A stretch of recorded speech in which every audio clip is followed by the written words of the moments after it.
if we think that happiness is something outside of ourselves, then everywhere we go, everyone we meet, every situation you encounter, without saying so, what you'll really be asking of it is, can you make me happy? And if it can't make you happy, we tend to discard it. Whether it's a person or a place, you go on vacation and it doesn't make you happy and you go, I don't like this place. Why? Didn't make me happy. I don't like it. It has no value. And this even informs our spirituality. Because of course within a human being is a innate desire for happiness. Given the choice, wouldn't you choose to be happy other than unhappy? If you could flick a switch and have one or the other, or you could go to some cosmic grocery store and buy happiness or sorrow, most people, I think, would choose happiness. So it is sort of hardwired into our DNA structure that we would, given the option, we would move toward happiness rather than sorrow. Unfortunately, often our pursuit of happiness is what leads to sorrow. Because we often see happiness as something that exists out there. It's in something I can attain, something I can find, something I can own, someone I can own, possess. Or happiness is if everybody would just change. If everybody would just be more like you, then you'd be happy. Do you know what I mean?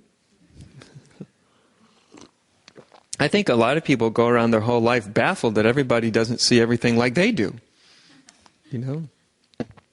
So, this pursuit, and we bring this pursuit into spirituality. We bring our pursuit of happiness into spirituality, which again is natural because it's a natural thing within you.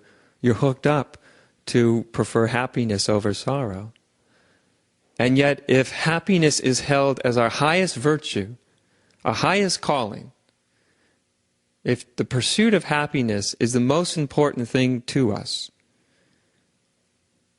then number one, it will constantly be eluding us, except for some moments, But a happiness that's actually constant will be eluding us. They don't tell you when you are sort of raised to pursue happiness, They don't tell you that your pursuit is actually not going to make you a happy person. Really happy people aren't pursuing happiness. You ever notice? And of course we think that, of course, they're not pursuing happiness because they've already got happiness. Do you see what I mean? But it's just possible that maybe they've got happiness because they're not pursuing it. You see? But if you don't have it, you think they got it because they pursued it. You see what I mean? And so we keep pursuing. We bring it into spirituality, the same pursuit. I'm looking for happiness. Whether you call happiness nirvana, enlightenment, awakening, God, heaven, whatever it may be, one continues to pursue this elusive quality of existence. You see? But as I said, what's not spoken, what's not told to you, is the pursuit of happiness leads to sorrow. That's what we're not told. We want to be happy, do we not? We want to be happy, but the more we try to be happy, the less happy we actually end up being. It seems like sort of a contradiction, doesn't it? Or a catch-22. That you hook up to want this thing, but the more that you want it, the more you pursue it, the less of it that you really have. You see? And if you get it through your pursuit, you'll be afraid because whatever you can attain, you know that you can just as easily lose. You see? If someone makes you happy, you know you can lose them. Worse than that, you know you will lose them. At some point. They won't last forever any more than you'll last forever. So even if we attain something that gives us a certain type of happiness, we know that whatever we've attained, whatever we've grasped, will not last forever. Whether it's a person or money or even a great spiritual experience. It will not last forever.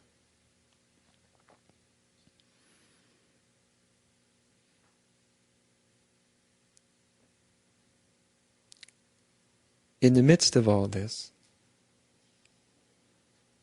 pursuit, there is the sacred, you see. And the sacred isn't necessarily the pursuit of happiness, although one wants to be happy. That which is sacred, true, reality. It's a deeper thing within us.